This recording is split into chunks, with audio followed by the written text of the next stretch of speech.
ছেলেটা চলে গেল। তার কিছুক্ষণ পর আরেকজন মহিলা আসলো, এসে সমস্ত দোকান উলটপালট করে ফেললো। তারপর দুইটা কাপড় পছন্দ করলো, পছন্দ করার পর বলতেছে আমার হাজবেন্ড 3 দিন পর স্যালারি পাবে, 3 দিন পর এসে আমি এই কাপড় দুটি নিয়ে যাব, রেখে দিয়েন। রাগে আমার শরীর জ্বলতেছে, কিন্তু আমি কিছুই বলতে পারতেছি না। তারপর তাকে হাসি মুখে বললাম ঠিক আছে আন্টি, আঙ্কেল যখন টাকা পায় তখন এসে কাপড়টা নিয়ে যান, সাথে আঙ্কেলকেও নিয়ে আসবেন। তার কিছুক্ষণ পর একটা ছেলে আর একটা মেয়ে আসলো, দেখেই মনে হচ্ছিল তারা গার্লফ্রেন্ড বয়ফ্রেন্ড। এসে অনেক ভাব দেখাচ্ছিল। এক কর্মচারীকে বলল তোদের দোকানের সব থেকে ভালো কাপড় চোপড় গুলো আমাকে দেখা। তারপর সে অনেকগুলো কাপড় চোপড় দেখালো।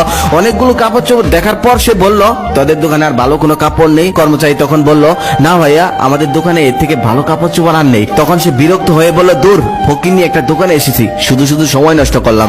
তখন আর সহ্য করতে পারলাম না, মুখ ফুটে বলেই ফেললাম ভাইয়া আপনি তো বড় লোকের পোলা, তাহলে এখানে কেন এসেছেন? আপনি তো যাবেন যমুনা ফিউচার পার্ক কিংবা বসুন্ধরা সিটিতে, এখানে এসে কেন সময় নষ্ট করছিলেন? তখন আমাদের দুজনের মধ্যে কথা কাটাকাটি হচ্ছিল। ঠিক সেই সময় আমাদের এক কর্মচারী তার কাছে মাপ চেয়ে বলল ভাইয়া প্লিজ আপনি চলে যান। তারপর ছেলেটা চলে গেল। তারপর কর্মচারী আমাকে এসে বলল ভাইয়া এমনটা করা যাবে না, আমরা দোকানদার